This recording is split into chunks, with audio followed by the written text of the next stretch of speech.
Je suis désolé, j'ai fait la même blague. Je suis désolé, je pouvais pas résister, j'étais obligé, je suis complètement désolé. Comme d'habitude, jusqu'à la minute indiquée dans le titre de la vidéo, il n'y aura pas de spoiler, en tout cas, vous êtes tranquille, après on va tout spoiler. Sans un bruit 2 est la suite directe du premier film, c'est-à-dire qu'on va suivre une famille qui vit dans un monde où on ne peut pas faire de bruit, car le bruit attire des créatures extrêmement dangereuses. On va suivre leur nouvelle péripétie dans ce monde obscur après les événements tragiques du premier opus. Avant de commencer la critique, s'il vous plaît, quand vous êtes au cinéma, parce qu'on peut de nouveau y aller et ça c'est génial, quand vous êtes au cinéma, écoutez bien, fermez-la, s'il vous plaît, surtout durant les films d'horreur, s'il vous plaît, fermez-la. Sur un film comme Sans un bruit 2 où il y a quasiment pas de bruit, parce que voilà, c'est le but du film, si je vous entends chuchoter ou rigoler, j'ai envie de vous mettre des claques. C'est insupportable. Je veux bien que vous rigoliez quand il faut rigoler, mais dans une scène de tension dramatique, fermez-la. Et quand on vous dit chute, chute, tout simplement. Sans un bruit 1 était un film que j'avais vraiment beaucoup apprécié. J'avais un peu moins apprécié la fin, je trouve qu'il y avait quand même de gros problèmes, mais en soi, j'avais vraiment kiffé ce film. C'était un bon film d'horreur, de tension dramatique, et c'était super intense. Et là, c'est un peu la même chose. Le film est toujours écrit et réalisé par John Krasinski, que vous connaissez sûrement pour son fameux rôle dans The Office. Mais ça fait bizarre de dire que Jim de The Office est maintenant réalisateur et scénariste, et il fait des bons films. Parce que oui, pour moi, Sans un bruit 2 est bien meilleur que le premier. Il y a peut-être un peu moins l'effet de surprise qu'avait le premier film, parce que maintenant on connaît le concept, mais il s'est vraiment amélioré en tout point. Il y a quand même des problèmes, on va en parler aussi,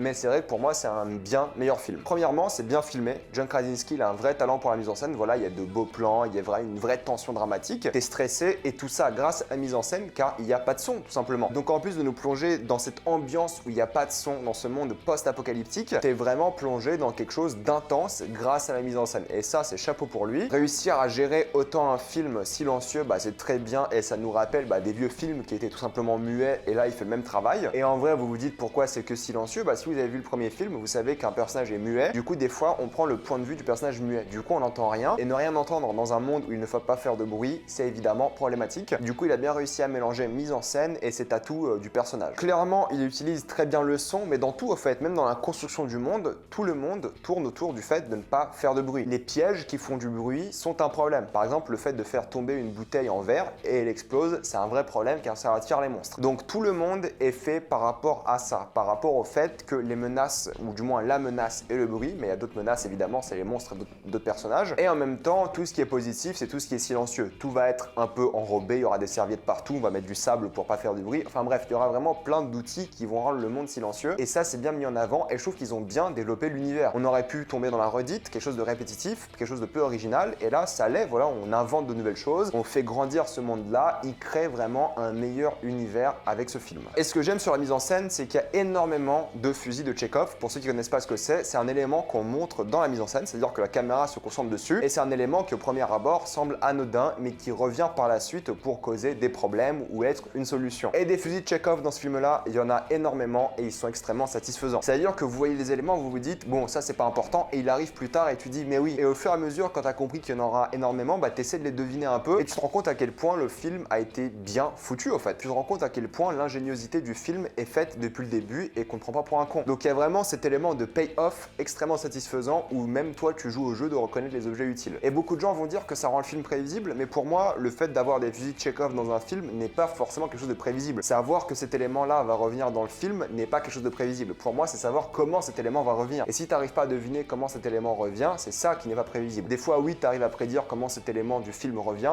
des fois non. Du coup je trouve que ça a fait un bon travail. Et ces fusils de Tchekhov, ça peut être des phrases, des plans, des objets, tout ça, c'est bien foutu. Je trouve que ça nous surprend dans pas mal d'éléments de la mise en scène, comme je vous l'ai dit, mais aussi dans l'histoire. Il y a des rebondissements intéressants que j'ai beaucoup aimé. J'ai adoré le climax, je trouve qu'il est génial, mais j'ai adoré toute l'histoire. Vraiment, j'ai été à fond dedans durant tout le film. C'est 1h30 en plus, Dieu merci, 1h30. C'est pas un film à rallonge de 2h25 là, s'il vous plaît, arrêtez avec ça quand c'est pas nécessaire. Là, c'est 1h30, c'est compact, il se passe beaucoup de choses, c'est dense, nickel. Je préfère largement des films d'1h30 où il se passe beaucoup de choses que des films de 2h25 où il se passe que dalle. Là, c'est vraiment bien rythmé, tu t'ennuies jamais. Peut-être un peu déçu par la fin, je trouve qu'elle est un peu trop vite expédiée. Pour le coup, j'aurais peut-être apprécié 5 minutes de plus, mais tu voyais qu'il voulait faire ça vite et c'est un peu dommage. Mais sinon, le film est bien rythmé, vous n'allez pas vous ennuyer une seule seconde. Il y a des rebondissements tout le temps, il y a des moments calmes, des moments d'action, il y a tout ce qu'il faut quand il faut. C'est pour moi une bonne maîtrise du rythme, j'ai adoré. Après oui, il y a quelques facilités scénaristiques, je trouve qu'ils ont des problèmes par rapport à ça, c'est que des fois, ils créent des problèmes juste pour avoir des scènes dramatiques et des scènes de tension. Des fois, comme dans tous les films d'horreur, les personnages font des trucs à la con et c'est un peu insupportable. Mais je trouve que même même ces moments-là où tu as envie de gifler certains personnages, ça passe, même si au début c'est frustrant, je trouve qu'à la fin ça excuse tout ça, car du coup ça permet leur développement de personnage. Alors oui, des fois c'est un peu trop gros, des fois ils jouent trop avec la mort dans le film, c'est des créatures qui te one-shot et ils se rapprochent trop des créatures des fois, ils ont pas peur alors que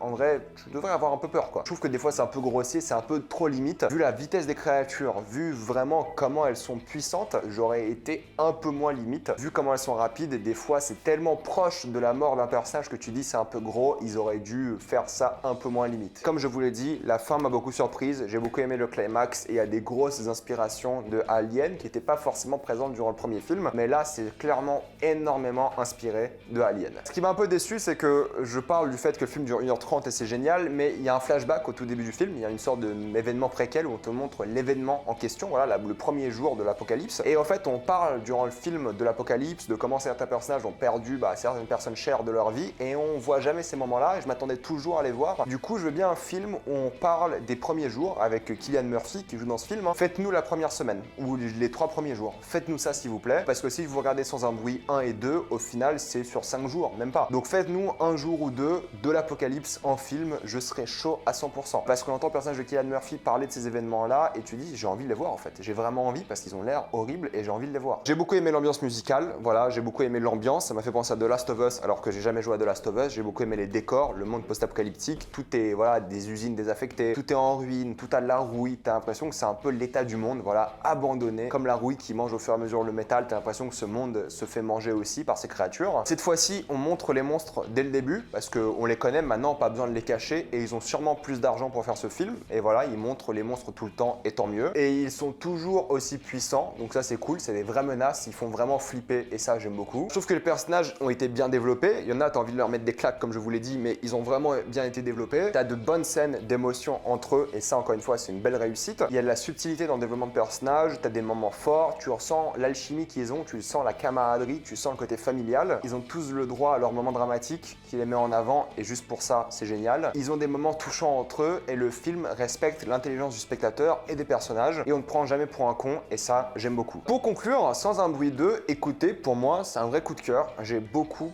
aimé ce film, j'ai trouvé très divertissant, beaucoup de tension, j'ai été vraiment agrippé à mon fauteuil de cinéma, je l'ai adoré. J'ai passé un super moment, je trouve que c'est bien mis en scène, on adore les personnages, même s'il y a quelques facilités à droite à gauche, voilà, c'est un film extrêmement efficace. Ça fait vraiment du bien de voir ce genre de film au cinéma et honnêtement je vous le recommande, que vous aimiez les films d'horreur ou pas. C'est un film intense, donc juste pour ça, il faut aller le voir. Et on spoil.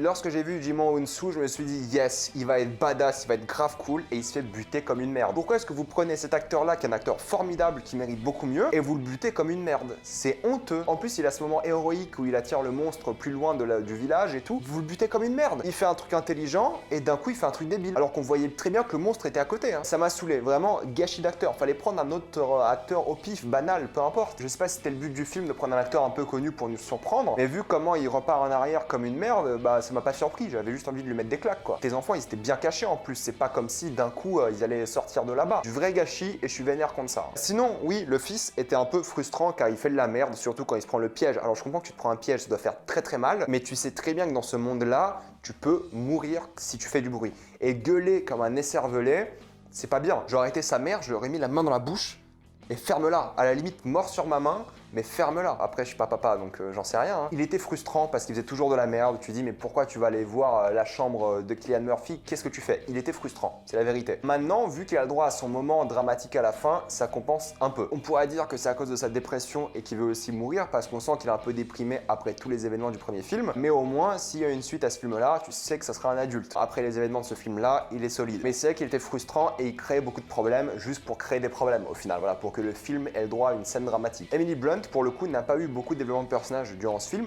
Elle était présente, mais elle n'a pas beaucoup évolué. Elle fait le taf, c'est une badass, on n'a pas vraiment parlé d'elle. C'est pas elle la Ellen Ripley du film. La Ellen Ripley du film, c'est la petite fille, voilà, la sourde muette, qui elle est badass, qui elle a le droit à son rite initiatique, qui elle veut être comme son père. Et c'est elle qui était le cœur émotionnel du film, avec évidemment Cillian Murphy. Et j'ai beaucoup aimé le courage qu'elle a, et c'est elle qu'on aime dans le film et dans cette saga, pour qui elle est. Et j'aime beaucoup cette actrice, je trouve qu'elle fait un vrai bon taf. Et j'ai J'aime bien le fait qu'elle est badass, mais elle a quand même besoin d'aide car ça reste quand même une petite fille ou du moins une adolescente et j'ai bien aimé que c'est pas juste quelqu'un qui peut tout faire toute seule. Elle a besoin d'aide, c'est un bon personnage bien développé qui a des problèmes, des qualités, des défauts, bref, vraiment un bon personnage. Pareil pour Cillian Murphy qui a un passé, qui lui a vu ses enfants mourir et c'est ça que j'ai envie de voir dans un film, c'est ses enfants mourir. C'est triste dit comme ça, c'est horrible même. J'ai envie de voir cette première journée avec ses enfants et sa femme et j'ai envie d'un film qui raconte son parcours du début de l'apocalypse à Sans un bruit 2. J'aurais beaucoup aimé voir ça. Ou du moins jusqu'à la mort de sa femme, qu'on voit encore chez lui. Il n'a pas réussi à s'en débarrasser et je peux comprendre, c'est tout ce qui lui reste au final. Je pense qu'il a jamais eu le courage de se débarrasser de la carcasse de sa femme. De toute façon, bouger des os, ça ferait du bruit, donc ça le mettrait un peu dans la merde. Tu vois qu'il est seul, tu vois qu'il fait confiance à personne et tu vois qu'il était presque au bord du suicide aussi, je pense. Et il avait plus de raison de vivre au final. Je pense qu'il attendait que sa bouffe expire, qu'il n'ait plus d'eau